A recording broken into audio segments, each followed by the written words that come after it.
Special education DEd intellectual and developmental disabilities का paper जो है वो 1 जो हमारा है पेपर 1 जो है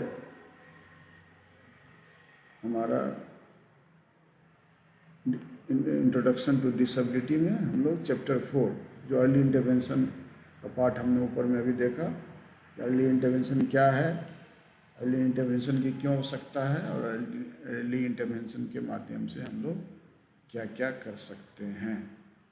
और अभी हम लोग जो है ये जानने का प्रयास कर रहे हैं कि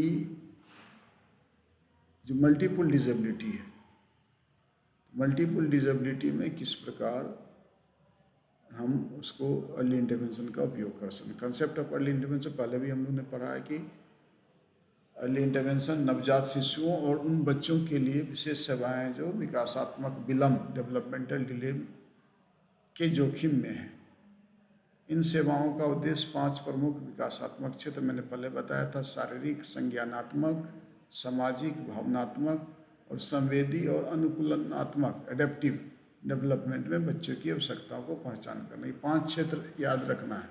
पहला है फिजिकल, दूसरा है कॉग्निटिव, तीसरा है कम्युनिकेशन, चौथा है सोशल, 5वां है इमोशनल, और छठा है एडेप्टिव डेवलपमेंट में बच्चे की पहचान करना और उस पर काम करना। तो ये है प्रारंभिक हस्तक्षेप सेवा। और इन सेवाओं का मुख्य उद्देश्य क्या है? दिव्यांग जो है बच्चों के लिए आइडेंटिफाई करना कि किस क्षेत्र में वो पीछे चल रहा है। हाँ, अभी एक मिल गया लिखा हुआ विकलांग, इसको रिप्लेस कर दें, फाइंड कर देते हैं और रिप्लेस कर दें दिव्यांगता के साथ।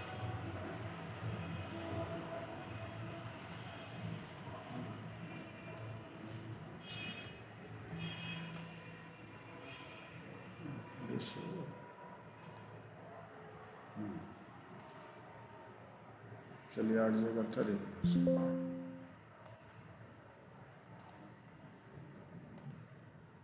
तो दिव्यांग बच्चे क्या उसको जो समस्या आ रही है पीछे चल रहा है उम्र से, तो उसको हम लोग काम करने की आवश्यकता। तो प्रारंभिक हस्तक्षेप सेवाएं निवारक, प्रिवेंटिव और रिमेडियल, ये याद रखिएगा।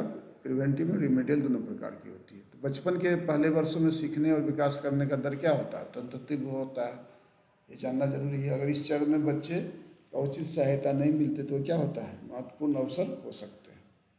प्रारंभिक हस्तक्षेप से बच्चों को क्या आता है? उनकी अधिकतम क्षमता को पहचानने में सहायता मिलती है।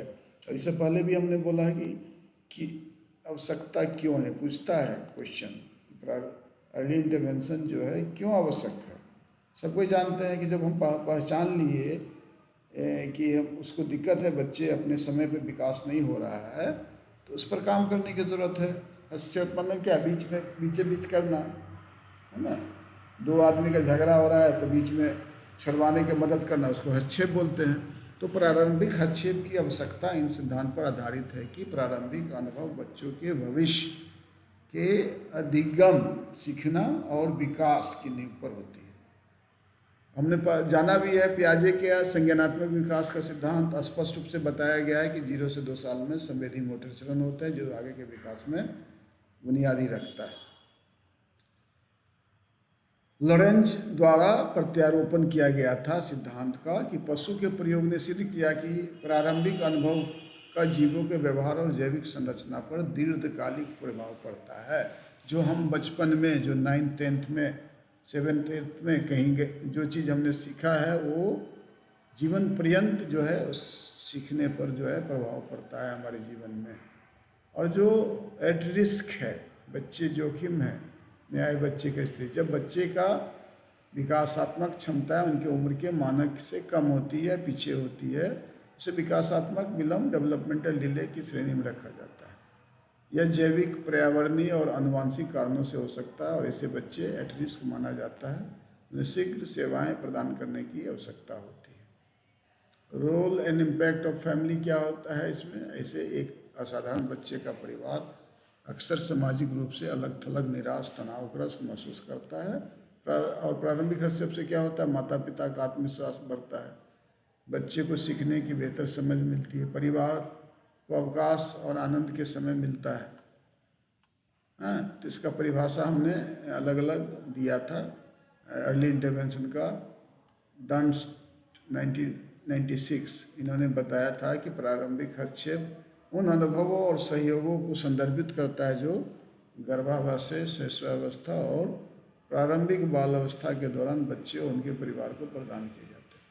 हम आपको बता दें कि जब 1996 में मैं bachelor degree course in mental retardation करने के बाद वापस पटना आया तो मैं करीब 2 साल तक त्रिपोलिया हॉस्पिटल में अर्ली इंटरवेंशन, वहाँ त्रिपोलिया हॉस्पिटल पटना में आप जानते होइएगा कि वो बच्चे, वहाँ जो बच्चे का जन्म होता है, तो हम लोग क्या करते, जो बच्चे जन्म रहते थे उसको हम लोग जन्म के बाद तुरंत जांच करते थे कि बच्चे में कोई डिलेड इन रिफ्लेक्स, बाद में आप पढ़िएगा अलग अलग तरह का रिफ्लेक्स होता है, या बच्चे को एग्जामिन करने के बाद ये पता करते थे कि बच्चे कहीं एट रिस्क पर तो नहीं है, कहीं बच्चे को आगे जाकर कोई समस्या तो नहीं हो सकती है। इसी तरह सीगल 1972 में इसने परिभाषा दिया था, ये भी जानना जरूरी है, अगर आप याद लिख सकते हैं तो लिखिए, नहीं तो अपने मन से भी इसको बना कर लिख सकते हैं। इसमें क्या है, प्रारंभिक हस्तक्षेप जो है एक नियोजित प्रक्रिया है जिसे जानबूझकर इस तरह समयबद्ध और व्यवस्थित किया जाता है जिससे कि विकास के अनुमान को क्रम में बदला जा सके। और नेचर ऑफ सर्विस क्या होता है, हमने पहले ही बताया है कि इसका हेल्थ केयर सर्विस है, स्वास्थ्य देखभाल सेवाएं हैं, विकासात्मक सेवाएं हैं, डेवलपमेंटल सर्विसेज है, थेरेप्यूटिक सर्विसेज है और सोशल एंड कल्चर सर्विस है। तो ये अलग अलग तरह के सर्विसेज हैं जिसके माध्यम से अर्ली इंटरवेंशन सर्विस को प्रभावित किया जाता है। और इनका उद्देश्य क्या होता है, मैंने बताया, प्रिवेंटिव, रोकथाम करना, प्राइमरी, सेकेंडरी, टर्सरी दिव्यांगता को रोकना है ना, प्राथमिक, द्वितीय और तृतीय। पहला क्या है, दिव्यांगता की संभावना को रोकना, जन्म से पहले जो बच्चे माताएं या बहनें जो बच्चे को जन्म देती है उससे पहले हम उसको रोक सकते हैं, उसको बता सकते हैं क्या क्या ध्यान देने की ज़रूरत है। बच्चे की अगर प्लासेंटा में कम घूमता है या बच्चे जो है उसका फीटल मोमेंट कम है तो उसी समय से हम उसको प्राइमरी लेवल पर उसको स्टार्ट हो जाएंगे, सतर्क हो जाएंगे, बच्चे जो है स्लो है। सेकेंडरी है कि पहले से दिव्यांगता को और बिगड़ने से रोकना, अगर दिव्यांग हो गया तो कैसे रोकना है। और टर्सरी है गंभीर दिव्यांगता स्थिति में विशेष क्षमताओं को अधिकतम, मान लीजिए आपके पास किसी के पास मिला है 5,000 रुपया और किसी के पास मिला है 5 लाख रुपया, तो 5,000 में चलाना है, किसी के पास 5 लाख उसमें चलाना है, तो हम 5,000 में ही किस प्रकार हम अरेंज कर ले जो हमारा क्षमता है कि हमारा हम 5 लाख वाले जो खर्च कर सकते हैं उसके बराबर हो सके, यानी जो क्षमता है उसके पास है, उस जो क्षमता उपलब्ध है उसी क्षमताओं को कैसे अपने जीवन में बेहतर करे इस पर चर्चा करता है हमारा प्रिवेंटिव, है ना, मेजर्स। तो प्राइमरी, सेकेंडरी और टर्सरी लेवल पर इसको कर सकते हैं। दूसरा क्या है कि रिमेडियल, है ना, कैसे सुधार हो सकता है, सुधार कैसे लाया जा सकता है। एग्जाम्पल है कि कोई बच्चा इंटेलेक्चुअल डिसेबल हो गया, मंदबुद्धि हो गया, तो उसको कैसे क्या करेंगे, उसको छोड़ देंगे, माता पिता को बोलेंगे भाई आप तो इस ठीक होने वाला नहीं है, ज़िंदगी भर ऐसा है, तो उससे नहीं, उसको स्पेशलिस्ट में ले जाएंगे, उसको थेरेपी में लाएंगे, उसको लेटेस्ट क्या क्या सुविधा उपलब्ध है ना, उसको रिमेडियल जो है समस्या तरीके से उसको सुधार लाएंगे। तीसरा है सपोर्टिव, अगर माता पिता या परिवार को मार्गदर्शन या समर्थन तो काउंसलिंग करने की ज़रूरत है। और क्यूरेटिव कैसे होता है, तुरंत, जैसे कि क्रेटिनिज्म की स्थिति में जन्म के तुरंत बाद उसका उपचार किया जाता है। तो ये अभी हम लोगों ने पढ़ा, और नेक्स्ट हम लोग ये भी जानने का प्रयास करेंगे कि क्रॉस डिसेबिलिटी अप्रोच क्या है, इसमें कैसे सुनिश्चित करता है कि सभी प्रकार के दिव्यांगताओं के लिए एक समग्र सेवाएं एकीकृत रूप से उपलब्ध कराई जाए। इसमें क्या कर सकते हैं, स्क्रीनिंग आकलन कौन करेगा, स्क्रीनिंग कोई डॉक्टर, कोई एक्सपर्ट, जैसे हम लोग जैसे लोग हैं, उसका आकलन किया कि किस तरह वो किस एरिया में कितना कितना पीछे है, हमारा डेली लिविंग एक्टिविटीज़ में कितना पीछे है, कॉग्निटिव एरिया में कितना पीछे है, रीडिंग राइटिंग में कितना पीछे है, ब्रशिंग में कितना पीछे है, सेल्फ हेल्प केयर में कितना पीछे है, कपड़ा पहनने में कितना पीछे, टॉयलेटिंग में कितना पीछे, बोलने में कितना पीछे। तो ये स्क्रीनिंग और आकलन करना है। इसके अलावा संसाधन की उपलब्धता क्या है, अगर गांव में है तो वहाँ है इस तरह के, जैसे अभी हम लोग के पास बुनियाद केंद्र है, तो संसाधन की क्या उपलब्धता है और उसमें क्या घर जो होम बेस्ड घर पर ही उसको ट्रेनिंग दिया जा सकता है, या अस्पताल या जहाँ केंद्र है या स्पेशल स्कूल में उसको बुलाकर उपलब्ध संसाधन क्या है, और संस्थागत सहयोग क्या है, अस्पताल, आंगनवाड़ी केंद्र, स्कूल, परिवार, समुदाय की भागीदारी, इसके बारे में भी हम लोग बताने का प्रयास करते हैं। तो बहुत दिव्यांगता वाले बच्चों के लिए हस्तक्षेप सेवाओं का क्या संगठन है, प्रारंभिक हस्तक्षेप का अवधारणा। इसमें क्या है कि इस हस्तक्षेप में योजनाबद्ध सेवाएं जो 0 से 6 वर्ष की आयु के बच्चे को दी जाती है, जिसमें विकासात्मक विलंब या दिव्यांगता का जोखिम होता है। उदाहरण के लिए 2 वर्ष का बच्चा आयु हो गया, बोल नहीं पा रहा, तो उसको स्पीच थेरेपी के लिए दिया जाता है ना। तो ये अलग अलग physiotherapy, special education, speech therapy, counselling और लाइफ स्किल्स ट्रेनिंग। जैसे दैनिक क्रिया अपना कपड़ा नहीं पहनता है तो लाइफ स्किल ट्रेनिंग तो दिया जाता है। और जो हमारा मल्टीपल डिसेबिलिटी है उसका स्थिति और चुनौती इस प्रकार है कि एक ही व्यक्ति 2 या 2 से अधिक दिव्यांगताएं पाई जाती है, तो दृष्टि और श्रवण दोनों में बाधा हो तो उसे बहु दिव्यांगता कहते हैं। इससे पहले भी हम लोग आपको बताए है ना। और इसका प्रारंभिक हस्तक्षेप किस तरह के, RPWD एक्ट में धारा 3 में दिया हुआ है कि समानता, गरिमा और गैर भेदभाव से अधिकार।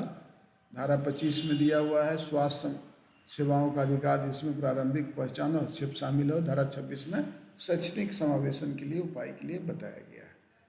तो इस एग्जाम्पल दिया है कि आंगनवाड़ी केंद्र में RPWD एक्ट अधिनियम के तहत 2 वर्ष की आयु वाले बच्चों को नियमित स्क्रीनिंग की जाती है। प्रारंभिक हस्तक्षेप सेवाओं का आयोजन कहाँ कहाँ किस प्रकार होता है, तो इसमें क्या मैंने बताया था कि जो है उसका प्रिवेंटिव है, रिमेडियल है, एंड उसका जो उपचारात्मक जो है उसका थेरेप्यूटिक सेवाएं क्या होता है, क्या एड्स एंड अप्लायंसेस जो सहायक सेवाएं किस प्रकार दिया जाता है।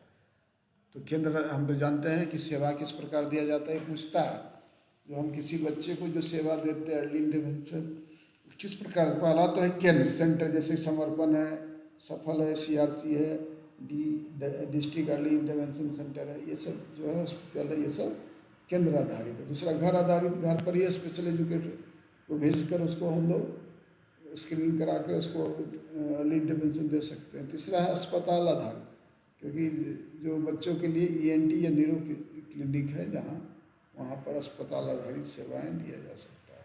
और नेक्स्ट है समुदाय आधारित, जहाँ सामुदायिक आंगनवाड़ी केंद्र यहाँ पर बच्चों को भेजा जाता है, जिससे कि समुदाय आधारित उसको अर्ली इंटरवेंशन दिया जा सके। और चिल्ड्रेन विथ स्पेशल नीड्स के लिए क्या क्या, जैसे अलग 0 से 3 वर्ष का बच्चा है तो IFSP बोला, इंडिविजुअलाइज फैमिली सपोर्ट प्लान, क्योंकि ज़्यादातर बच्चे माता पिता के, अगर 3 से 6 साल हुआ तो इंडिविजुअल एजुकेशन प्रोग्राम, और 6 प्लस हो गया तो समावेशी कक्षा शिक्षण सहायता उपक्रम, ये सब जो है अर्ली इंटरवेंशन का पार्ट है। तो याद रखिएगा 0 से 3 इंडिविजुअलाइज फैमिली सपोर्ट्स प्रोग्राम जो है उसमें होता है। परिवार का भूमिका बढ़ जाता है। हम जानते हैं माता पिता एग्जाम्पल में है कि अगर माता पिता प्रतिदिन 15 मिनट अपने बच्चे को मोटर एक्सरसाइज कराते हैं तो उससे क्या होगा, उस बच्चे में काफ़ी विकास हो सकता है। और ये हमारा है IDD में प्रारंभिक हस्तक्षेप, इंटेलेक्चुअल एंड डेवलपमेंटल डिसेबिलिटी में। तो हम जानते हैं इंटेलेक्चुअल डेवलपमेंट बौद्धिक दिव्यांगता के समय रहते पहचानना, दैनिक कार्य की स्वायत्तता को विकसित करना। उदाहरण के लिए भी दिया हुआ 3 वर्ष का बच्चा बोलना नहीं सीख पा रहा है तो उन्हें IDD स्क्रीनिंग द्वारा स्पीच थेरेपी का पास भेजा जाता है। इस प्रकार हम लोग ये इस चैप्टर में ये जानने का प्रयास कर रहे हैं कि प्रारंभिक हस्तक्षेप क्या है। एक प्रभावशाली रणनीति है। इसमें क्या है, न केवल बच्चों बल्कि उनके परिवारों को भी सशक्त बनाती है, और यह हस्तक्षेप विकासात्मक विलंब को कम करने, आत्मनिर्भरता को बढ़ाने, समावेशिक समावेशन की दिशा में सकारात्मक कदम है। और ये मल्टीपल डिसेबिलिटी जो बहुत दिव्यांग बच्चों के जीवन परिवर्तनकारी सिद्ध हो सकता है यदि सेवाओं का एकीकृत इंटीग्रेटेड संगठन क्रॉस डिसेबिलिटी दृष्टिकोण से किया जाए तो सामाजिक समावेशन, शैक्षिक उपलब्धि और आत्मनिर्भर उसका संभव है। तो ये हम लोग इस चैप्टर में हम लोग ने जाना कि मल्टीपल डिसेबिलिटी, एक से ज़्यादा जो बहुत दिव्यांग जो बच्चे हैं उसका किस प्रकार जो है हम लोग उसको मदद कर सकते हैं, कैसे उसको पहचान सकते हैं और कैसे उसको हम लोग